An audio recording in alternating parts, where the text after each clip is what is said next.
Everyone, it's a pleasure to open our afternoon session of the conference, and a particular pleasure to be sharing this session, which is our conversation with Tracy Brabin, the new Mayor of West Yorkshire. Fantastic to see that institution created and to see I hardly need to introduce Tracy. It's just such a fantastic accomplishment. You've really made a huge impact in Westminster in a short space of time while you were there, having come from a very different world of acting and broadcast, bringing that outside politics insight, and I'm sure we'll touch on some of those issues, but then making the transition from Westminster politics to devolved politics and creating a new institution as the first mayor of West Yorkshire. So what we're going to do is have a few minutes where I hardly think I need to sort of get Tracy going, but I'll ask you a few questions, Tracy, and really keen to hear from you. Probably about half the slots will sort of do that style, but then I know you will all have questions too, both in the room and online, so we'll have plenty of time for your contributions as well.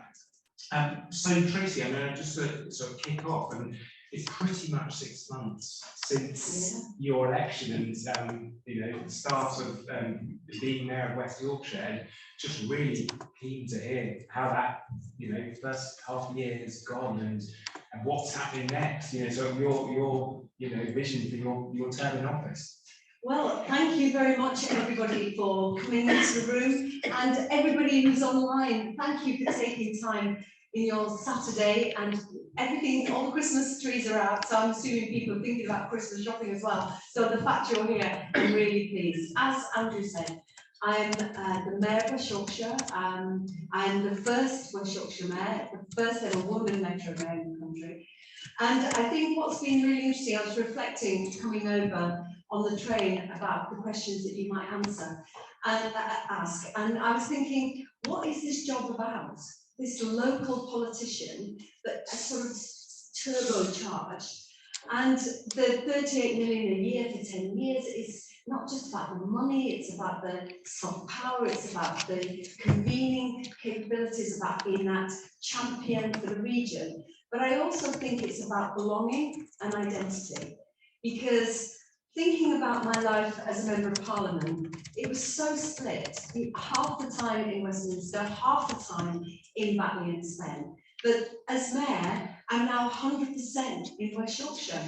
So everything that I do, all the decisions I make, affect me, my friends, my family, my colleagues. And I think that ownership of decision making is very different to being a Member of Parliament.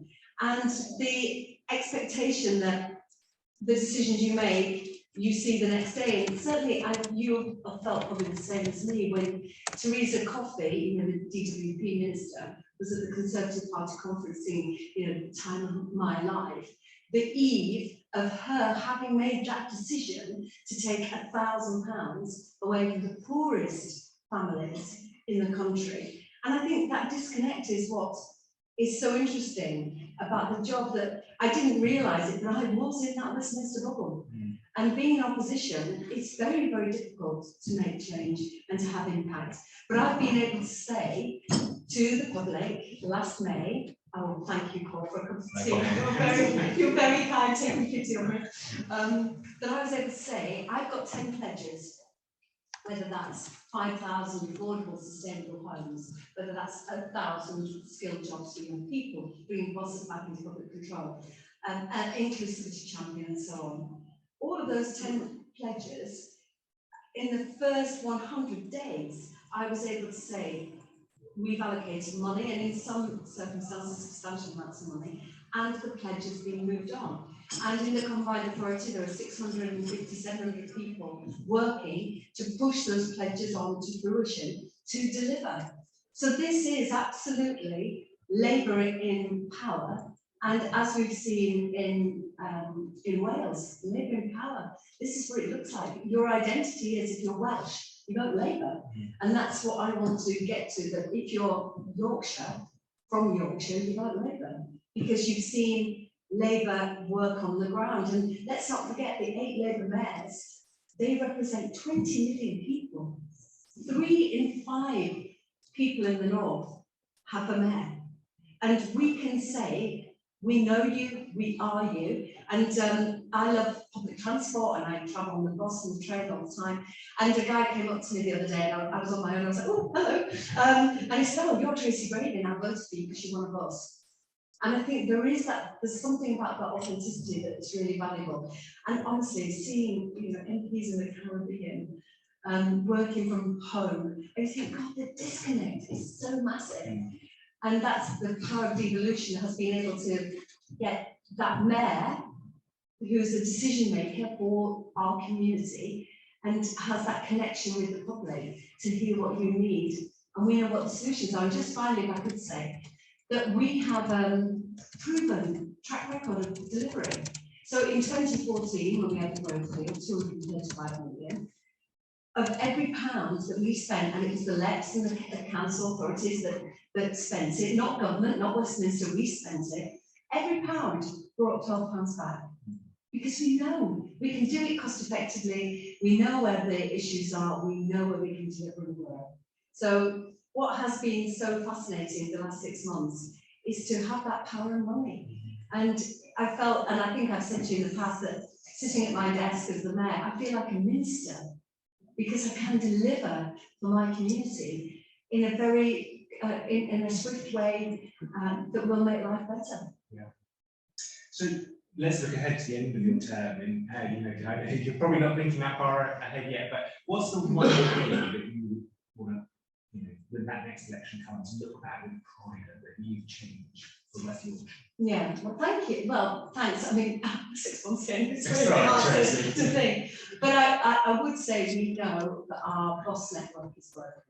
And I've just come back from COP and being able to be on panels with international mayors from all over the world and working together, talking about local solutions to global problems. I think if we can tackle the climate emergency in the way I want to, it will be a fantastic achievement. And wrapped up in that, there's so much about the bus network. So I've been able to free bus Sunday, last Sunday. I hope people took advantage of that. Tomorrow, if you are an ex-service man or woman, you travel free on the bus. I'm trying to build capacity, but also to allocate £1 million on day one of being there for working towards franchising. What does public control look like? And obviously Andy Burnham and others are slightly ahead, so we're learning their successes and mistakes. But I do think if I can make the bus service better, that people choose to use the bus, not because they don't have a car, but because it's a choice, if it's capped. And you know, we know that people who use the buses on a number of trips, so people with caring responsibilities who may go to work, then they'll go and pick up their kids, then maybe, you know, see their mum or have to go shopping, they're paying more for using the bus. It's actually unequal. So if I can cap that fare at £5.50 or £4.50, you know, we'd be really achieving a lot, because I think that will build patronage and get more people out their cars, because 70% of people who travel into a city centre use their car. 100,000 cars on the M1 every day. I mean, we've got to, the climate emergency, and we are really ambitious. We're targeted 2038, zero carbon. We've got to get people on buses. So if I can get to a point where people choose the bus over a car, then that will be a massive achievement. But let me just put it out there, I'm not thinking of going anywhere in 2.5 years' time. I'm definitely looking at coming back, and the minimum project I'm looking at is a 7-year project. So I think you need that amount of time to deliver anything really substantial on the ground. But you know, that would be a great thing. One of the many things, marvellous things we're doing, and if I could just say that the 10 manifesto pledges of the floor, they're not the ceiling. That's where we're going to be starting. You're, of course, also responsible for policing in West Yorkshire, and I know you've done a huge amount, particularly, you know, violence against women and girls. But you know, talk to us about, you know, your crime priorities and, you know, It's an area obviously hugely important in its own right, but also a huge concern for people, and sort of in terms of their reassurance that politicians being there for them. And I think it could not be more personal at the moment, could it? When I became mayor, the campaign from the previous November had focused really focused on safety of women and girls. I'm only one of 2 mayors that also have police and crime responsibilities. And that is a gift, actually, because I can approach crime in a holistic way. So I can approach it looking at housing, looking at transport, looking at skills and jobs, working with partners. And that's the only way we're going to solve this problem of violence in our society. And let's not forget, violence against women and girls is majoritively perpetrated by men, but also violence against men and boys is majoritively perpetrated by men. So we do have to look at violence in society. Now, I speak from lived experience. When I was at university, I was sexually assaulted. That experience really focused my feminism, my approach to life, everything that I understood about being a woman. And I was able in my second week to invite Alison Lowe, who some of you may know who she is in this room, to be my deputy mayor, and she has responsibilities for police and crime on my behalf.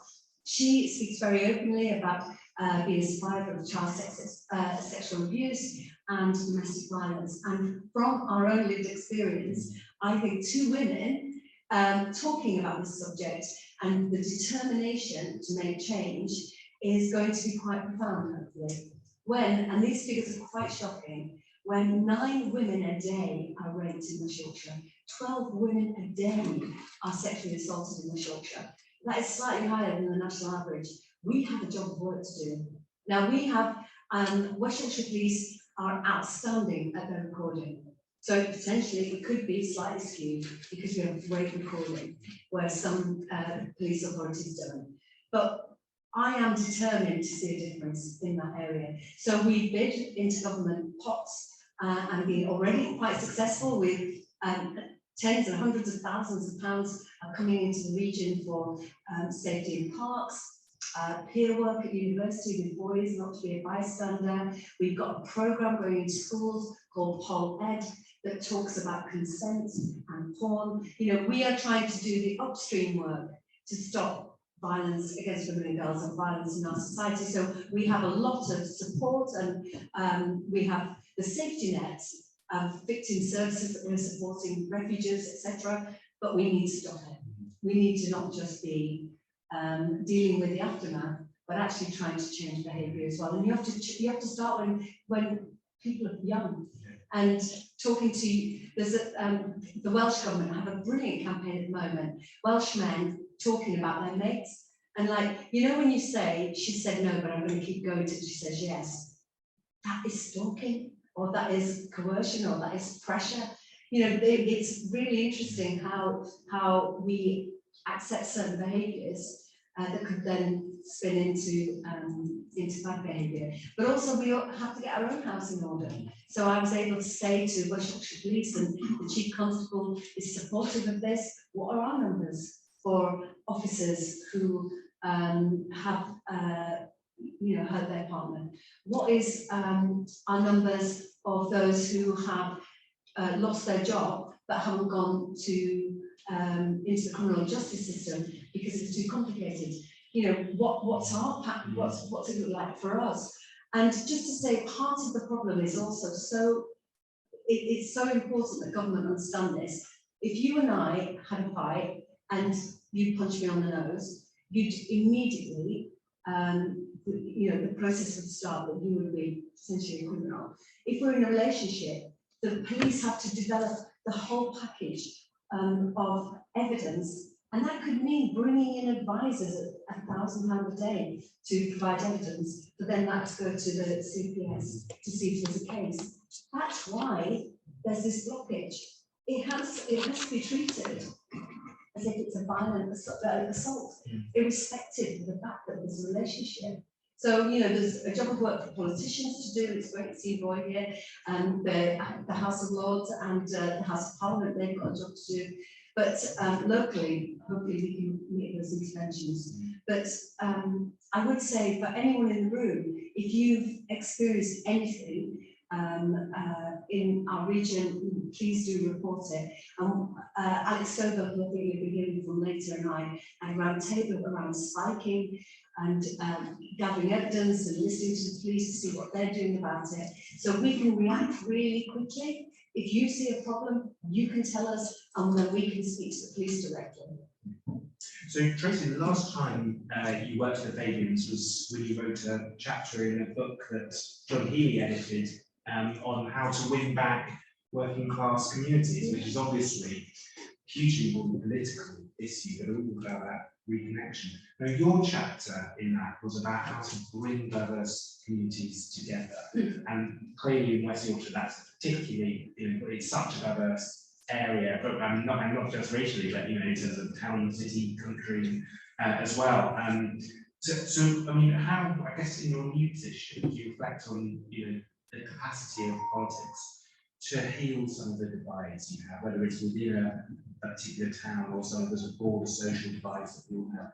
Well, that's it's great. Thank you for reminding me that. I'd encourage people to read it. It's a very good pamphlet. John did a good job. But what's been really brilliant as the mayor is I have put quality, diversity, and inclusion at the heart of every policy. Everything we're doing. Every committee has an inclusivity champion, and I'm recruiting currently for a West Yorkshire inclusivity champion, because we know that there are communities so far away from power that their voices are never heard.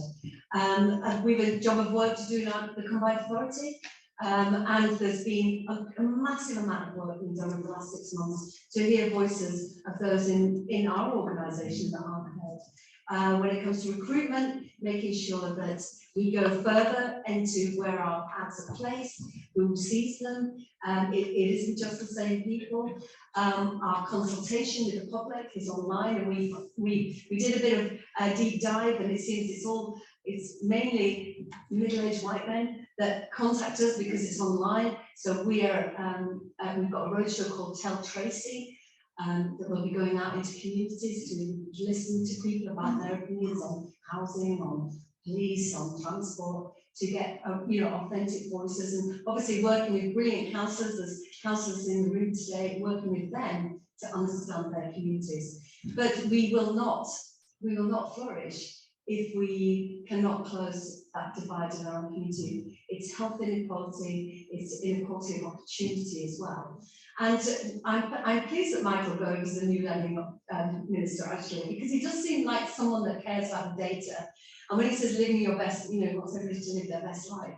Well, you can't if you have no access to skills or jobs. And that's why, for example, the stop in Bradford on the Northern Powerhouse Road is so important, because Bradford is the youngest city in the country. It's a large South Asian population, and they are disconnected from opportunity. And young people are saying to me, well, I'm going to my third choice of university because I couldn't get to my first. The transport didn't work. That is inequality, and that's not living your best life.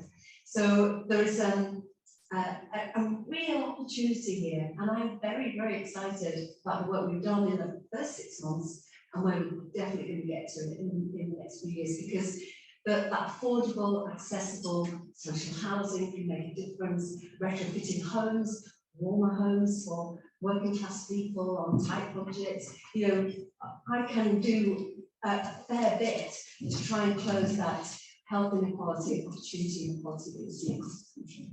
So in the session just before lunch, we were talking about what Labour should be saying in the next election about devolution, and obviously we've got great Labour mayors, but it feels like it's a start of something rather than the end point. I mean, what would you like to see be sort of like the development of Labour's position on devolution across England and Yorkshire as well, of course? Well, it's been interesting as the mayor, understanding how little I knew about our region as a member of Parliament. So when we talk about strangers in Whitehall and Westminster, that could also potentially be our colleagues. So I am really pleased that Keir has asked Gordon Brown to do his feature of the United Kingdom report on devolution. it'll be interesting to see what Gordon comes up with, whether that's a regions and nations representation in House of Lords, whether that's a rotation of mayors in the shadow cabinet. But we have to have a greater connectivity. And bearing in mind that only, I think, 3 months ago, the mayors weren't even registering on the Labour Party website. And when we were campaigning on the phone banks, there wasn't even a tick box for the mayor. So, you know, the Labour Party are also catching up, but I really value Keir's determination to do vision. But I think it's also having an opportunity to reinforce what Labour in power looks like. And this is a rehearsal, in a way, for Labour in power across the country. So you have a government that's, you know, walking, you know, that's talking the talk and not walking the walk, because they say, for example, you know, they're talking about big infrastructure projects, they're not talking about that. And yet they're differing, and on HS2, we are delivering, you know, buses in the ground. Or we're talking about levelling up. And how hard did we have to fight for fairness during COVID? We weren't getting our fair share. And we're building railway stations, we're building enterprise zones, we're building affordable housing on the ground. And don't get me started on Channel 4. They talk about the really northern powerhouse. And then they want to privatise Channel 4, which is the classic, perfect example of levelling up. A 5-star gold-plated company comes to our region, their model, their funding model, gives money to production companies to develop products that goes on their station on Channel 4, but the profit goes to a production company so that they can invest and grow and take on young people and flourish. And yet the government wants to smash it with a hammer. It's like we didn't bid for what you want, we bid for the Channel 4 we got. So it's like a hostile takeover. And that's, you know, a government that's talking about levelling up. So I think we need to be really making that powerful case. This is Labour in power. And Labour working together, the mayors working together, just think of what we can achieve. I've got a Fair Work Charter where, you know, proper pay, proper conditions, union recognition, but to connect that with Andy and Steve and down in South Yorkshire, that power over the region, over the north, is phenomenal for Labour. So, you know, what was very interesting as well, when people say about the mayors, they don't understand the mayors, what the mayors do.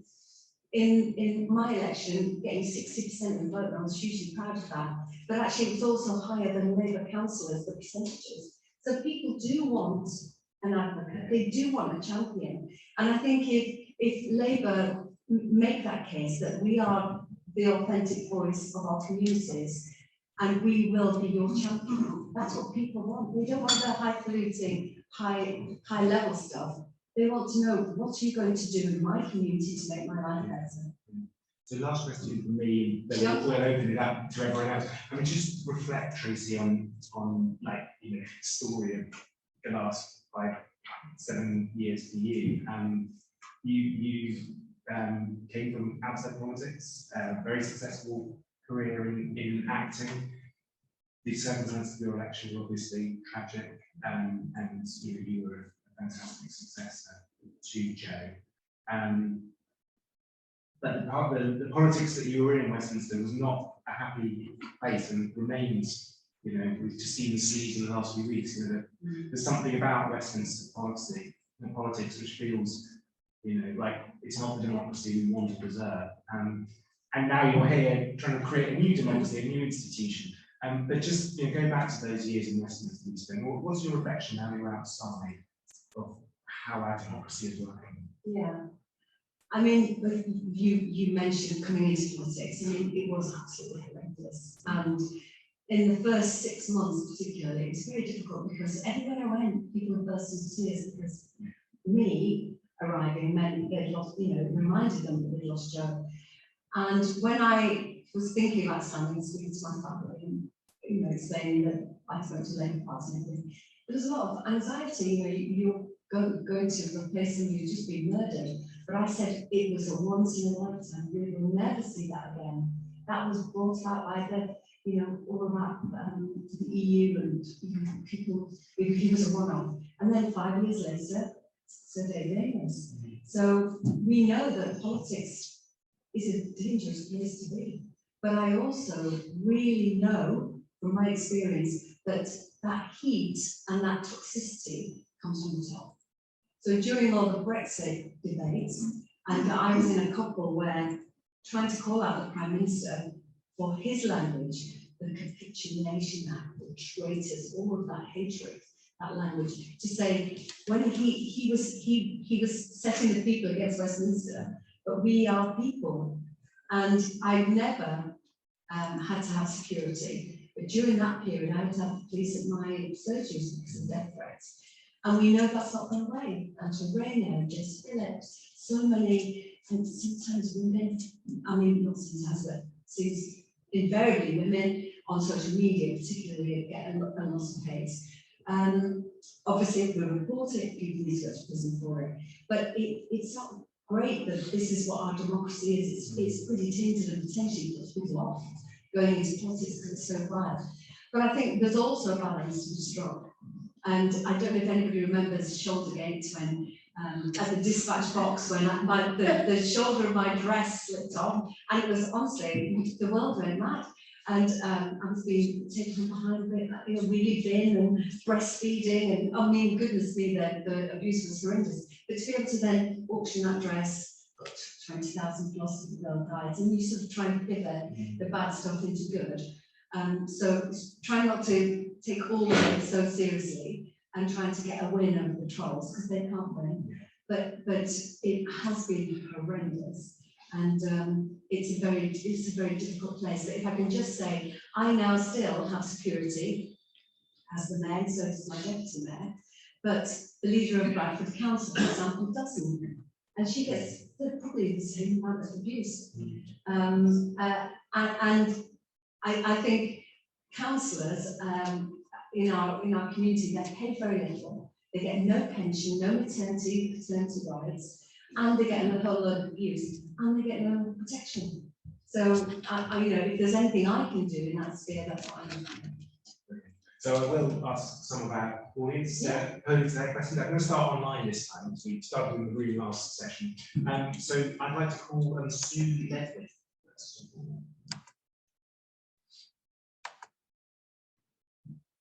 I see. You ask a question. You're currently muted, so mute. Ah, right. Sorry, I couldn't quite get to my unmute. Thank you, and thank you very much, Tracy, for terrific coverage and one thing and another. The sound is not very good, so you know I wasn't able to hear everything. But I've got a question. But before I ask it, I just wanted to show you this. I'm not sure if you can see.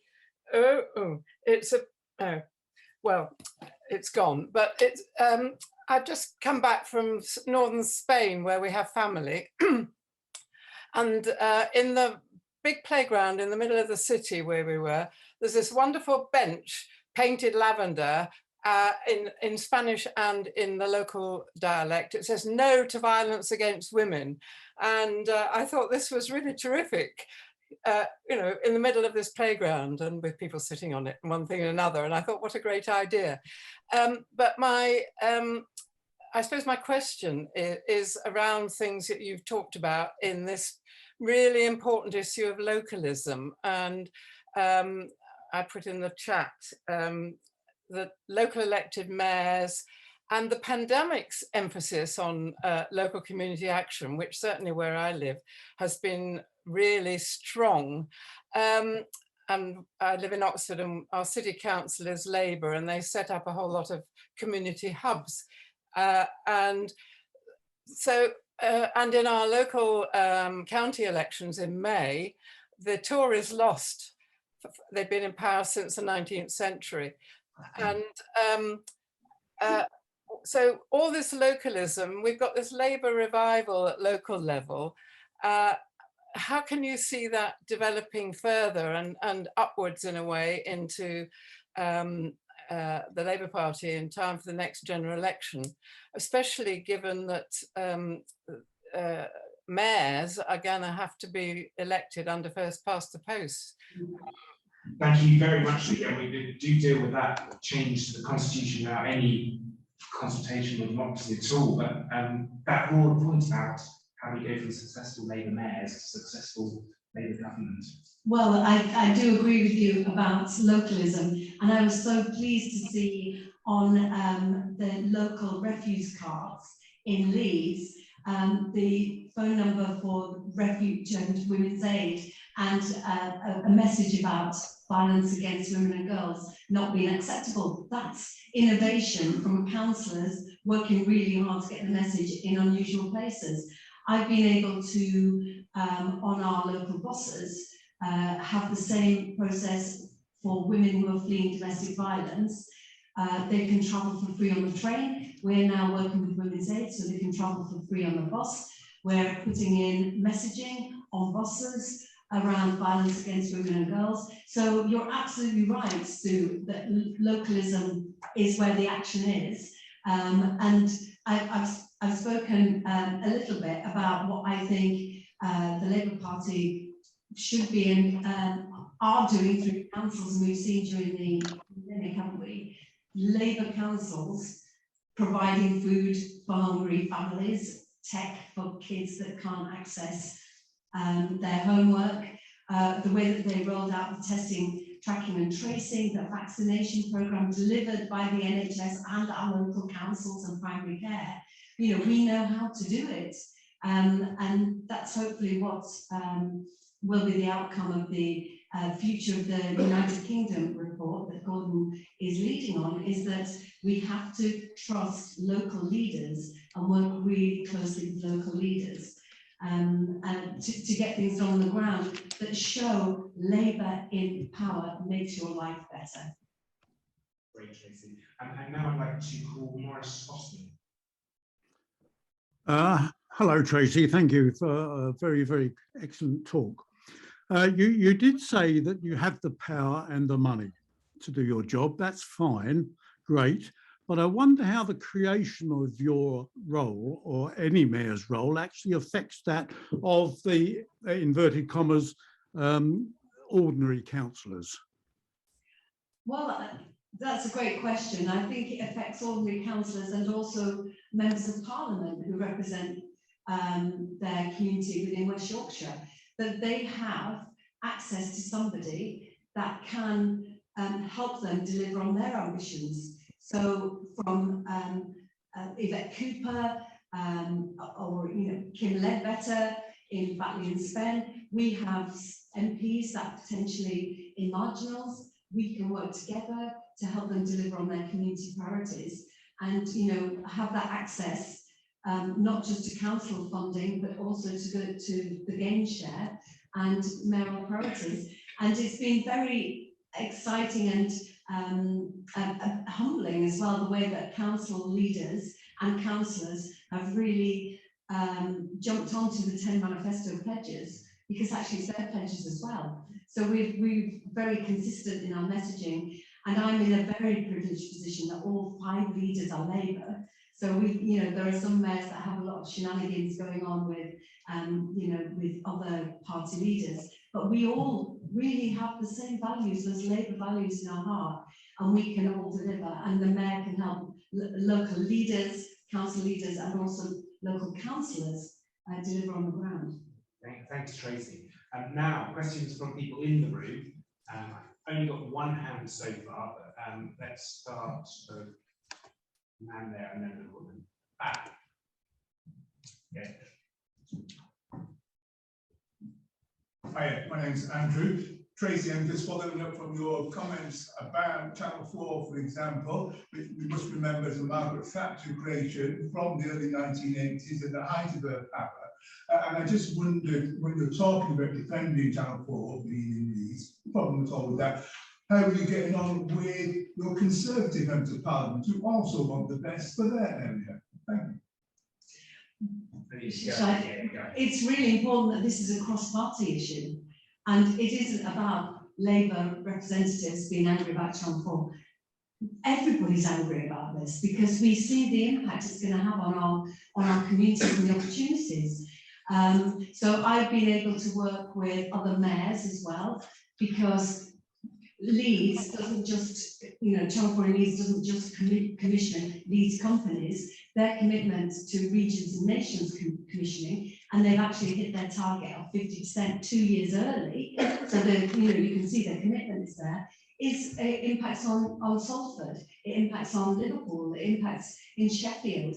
Warp Films, they work very closely with Channel 4, and they call Channel 4 the venture capitalists who invest in tiny seed companies that then grow. So this isn't about party politics, and there's something actually about being the mayor that is the mayor for everyone, that isn't as defined as the football team colours, that you just have to be the mayor for everyone. You have to make people's life better for all. And there are people who voted Conservative and will continue to vote Conservative, but they have a mayor who's their champion, and I'll do everything I can for them.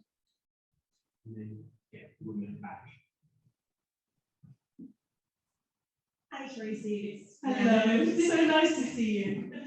my question is about buses. So, for example, the 268 going from Hetton to Wakefield comes every 15 minutes until about 7 o'clock, but then it starts coming every hour. So for people like me who want to go into Wakefield or Leeds for a night out and want to use a bus rather than try and pay ridiculous amounts for a taxi, how are we going to change that instead of getting people to wait an hour for a bus that should be coming every 15 minutes? It's a fantastic question because it also chimes with the safety as well. For me, what we can't necessarily improve that scheduling until we have more power over decision making.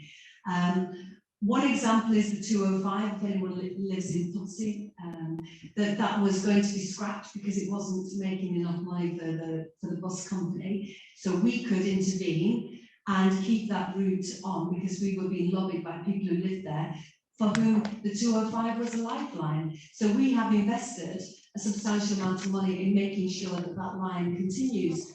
Obviously, we can't do that for all of them.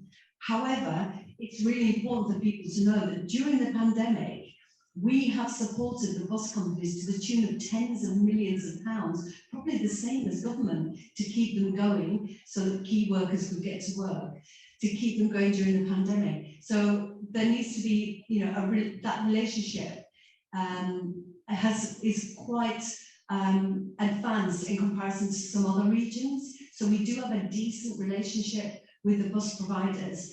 And so when we say, can we do this, for example, the free bus Sunday, we had an arrangement where we paid 75% of the cost, the bus companies paid 25%. So we're trying to work with bus companies to get a better service now, which is why we've submitted the bus service improvement plan to government. We're going for an enhanced partnership with the bus companies to try and make buses better now, today, rather than wait for franchising if that happens in a couple of years' time. So we can't control that scheduling, but what we can do is we can make sure as the combined authority that when you stood at that bus stop waiting for 40 minutes, that the bus stop feels safe, the lighting works, there is no overhanging trees to make it dark, the surrounding lighting works, so you're not just lit like a Belisha beacon in a sea of darkness and you feel vulnerable. So it's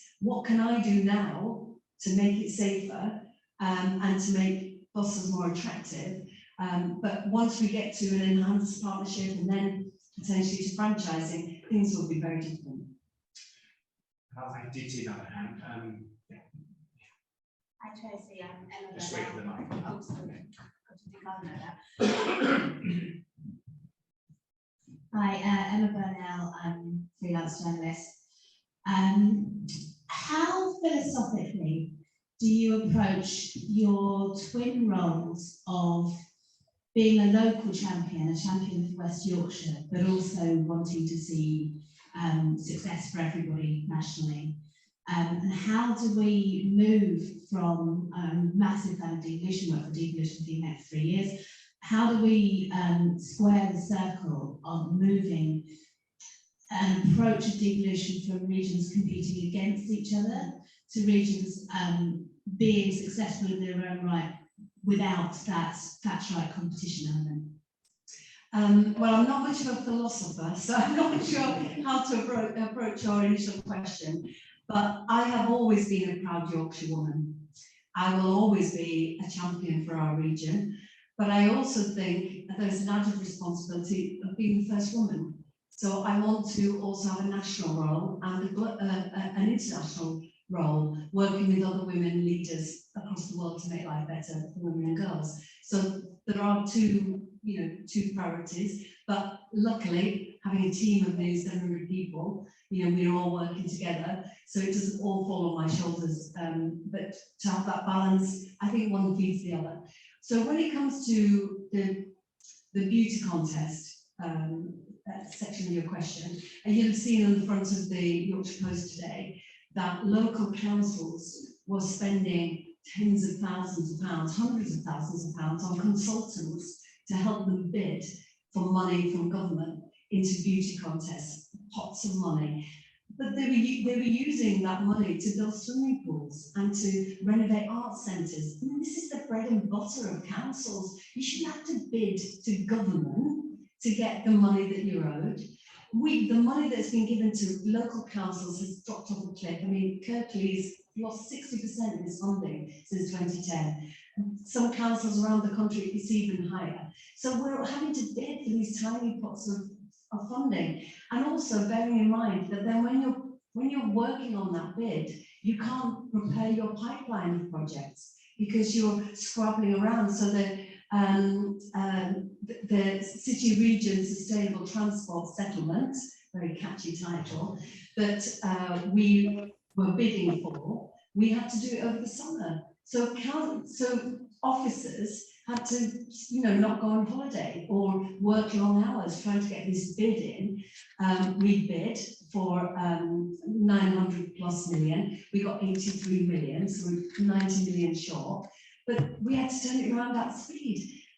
But that's the combined authority, so smaller councils, it is totally wrong that you have that beauty contest approach.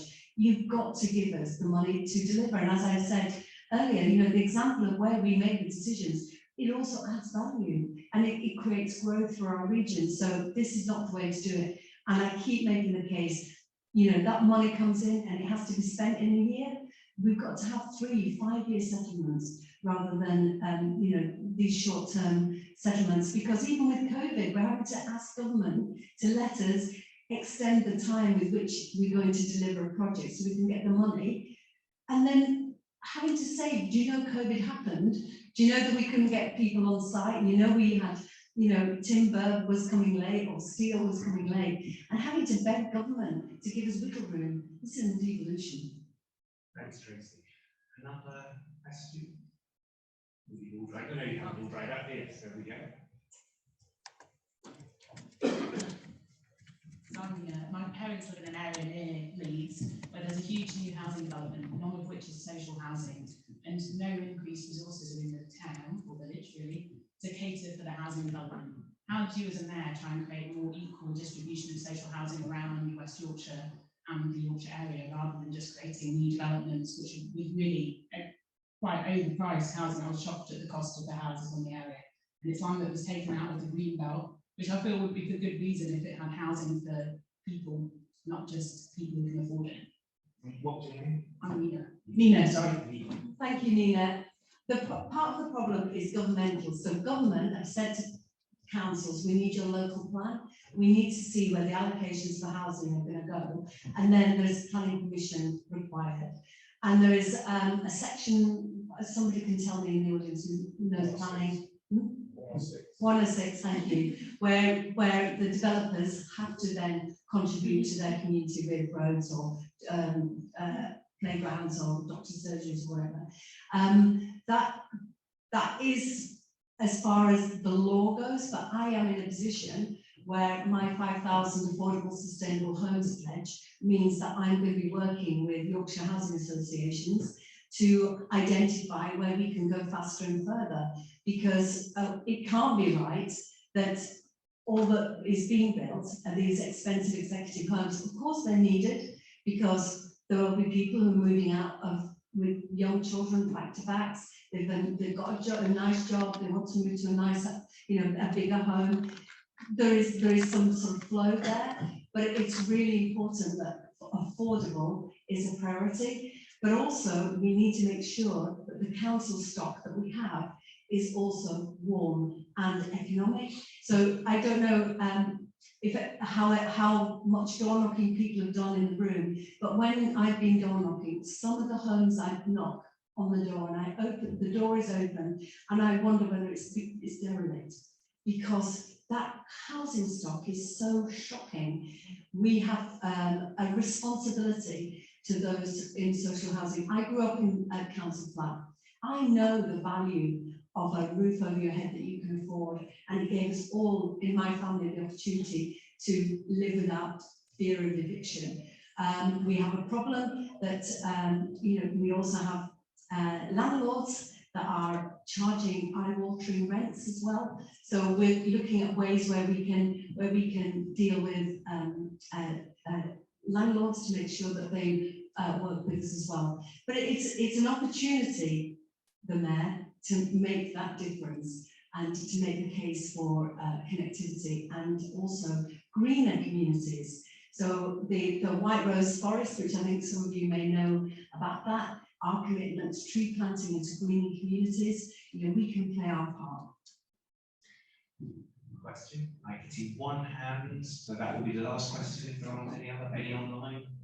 No, so that's, yeah. Thanks, John, I'm from York. I just want to know what your views are. We currently, probably know, in York and North Yorkshire now have to have a by-election for our police and crime and fire commissioner. And his predecessor was not much better.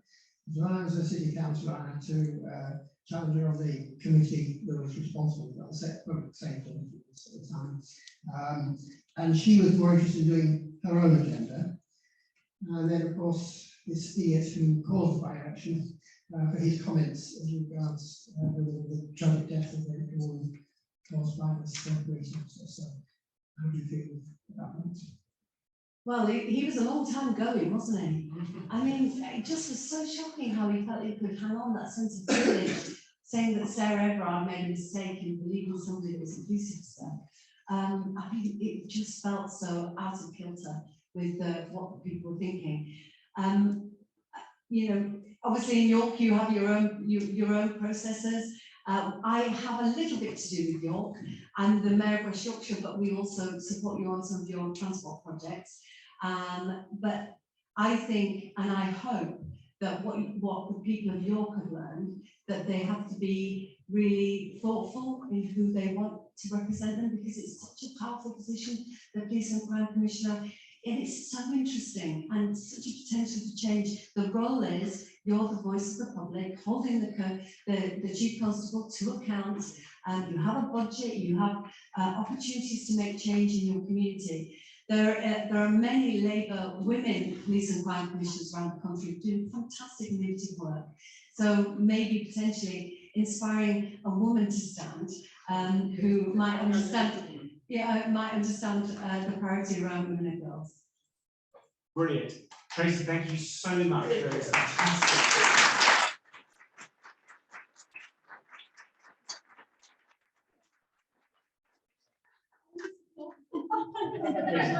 Because I went on screen into some of the tech pieces from music. And a TV Pro. Like